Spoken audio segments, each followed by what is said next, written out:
Mommy Marth is my name, and I was born March 18th, 1912, quite a while ago, in a little farming community of Eagle, Iowa. Now Eagle, Iowa, not Eagle, Early, I'm thinking Eagle will fly like a bird. Early, Iowa. And Early is located in the northwest, kind of central part of the state, about 60 miles from Sioux City.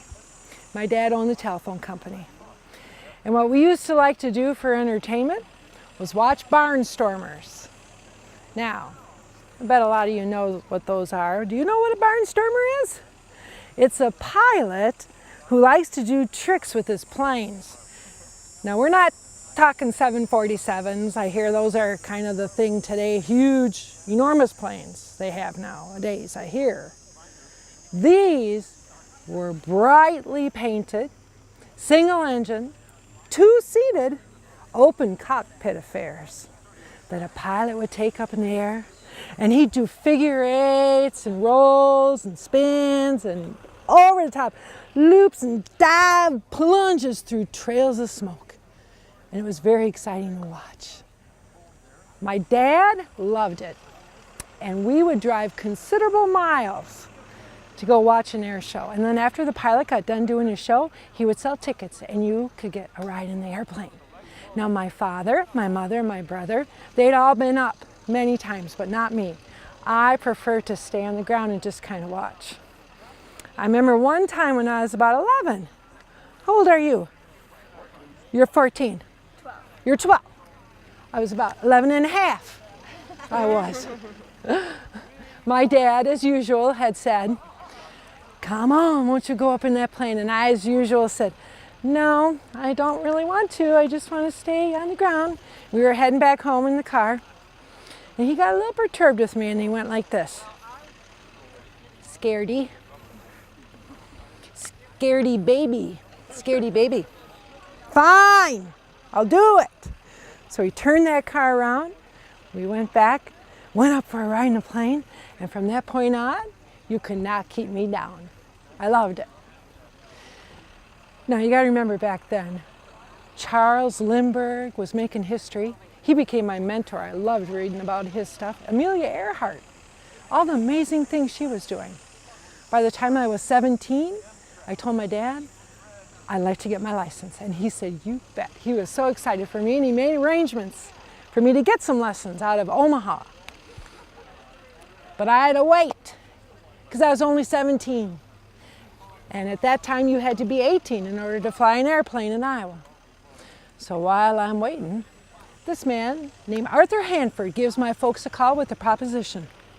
And he says, if your daughter would come to my airport, because he owned the Hanford Tri-State Airlines out of Sioux City, he said if she would come there, take all of her lessons there, and do her solo flight out of there, lessons would be free.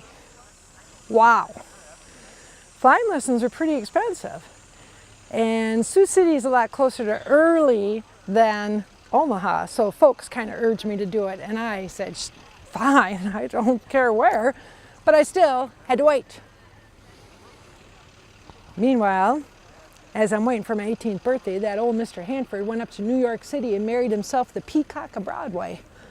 Professional dancer. She was going to be the one to fly out of his airport. Didn't happen though. I still beat her. I don't know how, because she had way more time to take flying lessons and log hours than I did.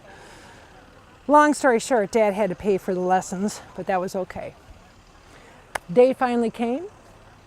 Got a phone call. They were going to send an airplane to Early to pick me up. Wow. No airplane had ever landed in Early, Iowa before, so that was pretty exciting. Bert was my instructor. Then we started the lessons. Part of the lessons was learning how to do those stunts. I didn't really care for that too much, but I knew I had to do it. So Bert, he's going to show me something. We get in the plane, he takes it up, he's doing these rolls and spins and loop-de-loops and all this, meant to upset the hardiest of constitutions, if you know what I'm talking about. We landed the plane, we got out, guess what? My color was a little better than his. And there you go. After 2 months of lessons, Bert told me that he thought I was ready to solo. Back in that day, what people used to do for entertainment is drive out to airstrips and park their cars pretty much like how you see those lined up right there. People get out, sit on the fenders, visit with each other, watch planes go up and come on down. So there I am in line, waiting to make my solo flight. I'm so excited. Finally, it's my turn. I really can't even tell you what I was feeling, but it was in the newspaper a couple days later. Amelia Earhart better watch her flying laurels for some competition out of Sioux City. 18-year-old girl made her solo flight at 8 p.m. at an altitude of 700 feet for 10 minutes. Pretty exciting stuff. Now it's time to log those flying hours. A lot of that is done solo, sometimes with your teacher in there. Got to tell you about these airplanes though, guys. Because back then, pretty much only 2 gauges. You had your gas gauge, that's the important one, and then you had your altimeter, telling you how far off the ground that you were. So, I remember being up in the plane, flying, looking at the beautiful scenery, beautiful day, wind blowing, sound of the engine, there's a river, I'm gonna follow it. Oh, it's just lovely. Oh, I suppose I better go back down. No radio in those planes back then. No one talking at you. Brought the plane down, landed it, got out. Mob of angry people just standing there, waiting for me. Where you been? You can't be up there flying that long. What you watching? What's your gas? Ooh, gas gauge kind of low. You gotta be careful. You could crash. Terrible. Terrible. Oh. So next time I went up in the plane, Bert was behind me. You know what he did? We're flying along and he goes like this. Okay, you're out of gas, land in that field. Oh. Taught me, better be watching your gas gauge from then on.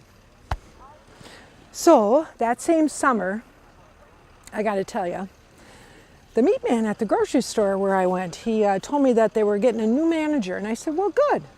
I'll make a point and go down there and meet him. Which I did. And guess what? Fell right then. Mr. Walter Marth. And he was just as excited as I was for me to get my license. So every chance he could, he'd go down the airstrip with me and wait while I just continued to log my hours. Finally, on October 16th, 1930, I received from the United States Department of Commerce Aeronautics Bureau my license. And I also received a congratulatory letter from Miss Amelia Earhart on me becoming the first woman pilot from the state of Iowa.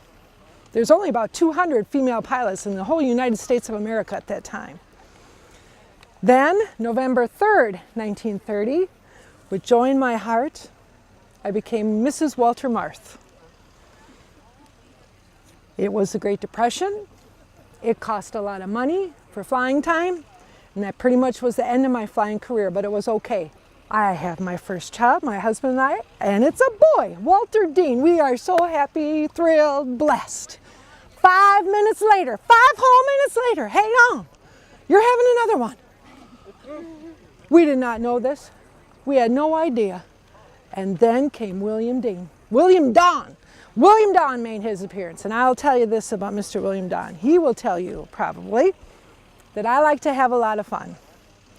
I always used to like to have a lot of fun, and this son of mine here, Mr. Don, he would tell me about his dates he was going on, and it would not be uncommon for me to say, can I please come along? That sounds like fun.